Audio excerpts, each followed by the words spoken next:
मित्रो, आज महाराष्ट्राचा बैलपोळा, पुणे जिल्ह्याचा मानाचा बैलपोळा, आणि आपण बैलपोळ्यानिमित्त वडकीला आलो.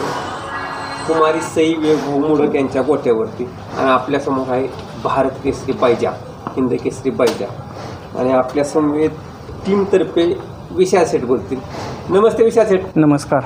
आज बैलपोळ्या निमित्त काय काय सजावट, काय काय कार्यक्रम आहे, काय सजावट केली आज चांगली. अजून अजून त्या दुसऱ्या बैलांची पण सजावट चालू आहे. नियोजन आहे की डीजे आहे, ऑर्केस्ट्रा आहे. बर. हो. आता भाऊंच्याकडे हिथं वडकीत दावणीला कोण कोण बैल आहे? तिथं आता बैजा आणि पिल्या. बैजा आणि पिल्या. हां. आणि बारकं एक छोटं बारकं छोटं एक वासरू आहे. त्याचं काय नाव ठेवलं? त्याचं नाव अजून नाही ठेवलेलं. नाही ठेवलं. नवीन आकर्षण आहे. नवीन. बर. आता बैजा किती दिवस झाले विश्रांतीवर? बैजा आता 15 दिवस झाले विश्रांती बाई. अजून एक 8-10 दिवस विश्रांती. तुम्ही असं थांबून का काढताय बैला? नाही, जरा विश्रांती दिली. जरा पाऊस आधीमध्ये येतो ना सारखा. मग जरा ऊन पडायला लागल्यावर बैल जरा व्हायचं चांगला फ्रेश होते म्हणून विश्रांती दिली. पण विश्रांती देऊन त्यावेळेस मैदानात येतात त्यावेळेस धप्पात देतात. धप्पा गेल्या वर्षी पण बैल पोळा झाल्यावर पहिल्यांदाच बाहेर काढला, 1 नंबर केला निमसोडला बकासूरवर. हो बरोबर. बैल पोळ्याच्या वेळेस तुम्ही म्हटला होता की आता नियोजन, आता विश्रांती व्हाय, नियोजन केलं तर डायरेक्ट 1 नंबर केला. 1 नंबर, आणि 1 नंबरच केला. हो. निमसोडच्या मैदानात बकासूर आणि बैजा.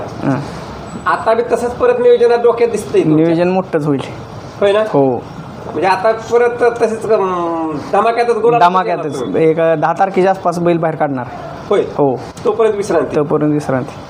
मला आता बैलात आले आमूलाग्र बदल दिसायला लागला. आता बैल तर भरलायच, पण जसा बैल मोठा होईल तसा सेना होत चालला बैल. म्हणून तर विश्रांती ठेवलाय. काहीतरी कमबॅक करायचं आहे ना, म्हणून विश्रांती ठेवलाय आता 10 तारखेपासून. बरं, तुमच्या लक्षात आलं का गेल्या वर्षी समजा बैल आपल्याला धरून देत नव्हता, कोणाला जवळ येऊन देत नव्हता, आणि आता अजून शांत झालाय. शांत. हा फरक जाणवला का तुम्हाला? झालाय.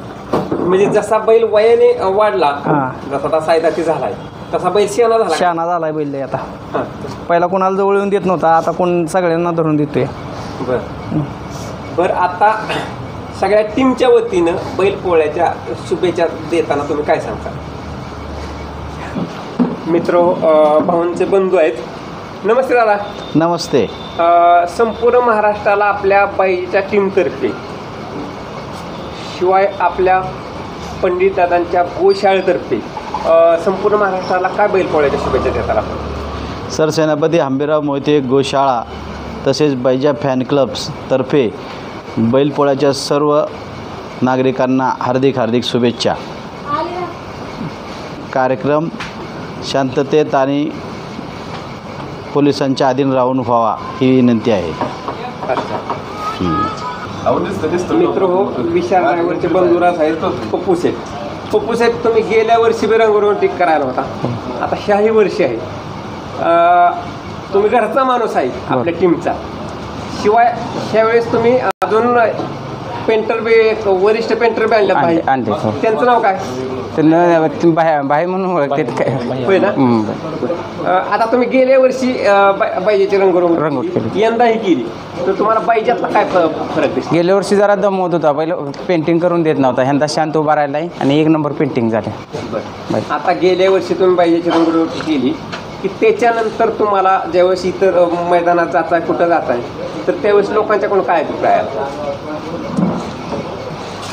तर ज्यावेळेस तुम्ही बैलपोळ्यातून गेला रंगरंगोटी करून आणि महाराष्ट्राने रंगरंगोटी बघितली पाहिजे, त्याच्यावर अभिप्राय आला का तुम्हाला? हो, आले की. प्रत्येक अड्ड्यात गेलं की विचारते ती रंगरंगोटी कुठून शिकला तुम्ही काय, तर मी सांगतो आपण स्वतः शिकलो. काय कुठे पेंटिंग केलं की घरच्या बैलांनाच पहिल्यापासून केलं होतं, ते शिकलो. प्रत्येकजण ही करते ते, अपेक्षा ठेवते की पुढल्या वेळेला आमच्याकडे या म्हणून. आता जवळजवळ 15 दिवस झालं फोन करते ती, पेंटिंग करायचं आमच्या बैला, तुम्ही आलाच पाहिजे म्हणून. तर नाही म्हणून सांगितलं, कारण म्हणलं आमचा बैल स्वतःच आहे, इकडे वडकीला एकच बैल पाहिजे, तिकडे जायला लागतंय म्हणून सांगितलं. मालकीनीला घ्या थोडं. हो, मालकीनीला घ्या थोडं. आणि मित्र हो, आता सई बी आली.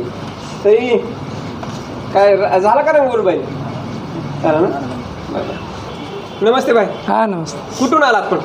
मी सांगली जिल्हा वाटेगावरून आलो. म्हणजे विशाल सेठ, पप्पू सेठ बरोबर आला? हां, बरोबर. आहे. ओके. पेंटिंग करायचं. आता पेंटिंग केली तुम्ही बैलांची? बरोबर. तुम्ही इकडे नावं टाकली मी बघितलं. बरोबर आज तुमच्या वयानुसारच तुम्ही हे पेंटिंग करताय. बरोबर आहे. ज्यावेळेस तुम्ही इथं आला हां. त्यावेळेस इथं विवेक भाऊ, दादा आणि संपूर्ण बैजेची टीम, तो कसं वाटलं तुम्हाला? अगदी चांगलं म्हणजे एकदम उत्तम वाटलं आपल्याला.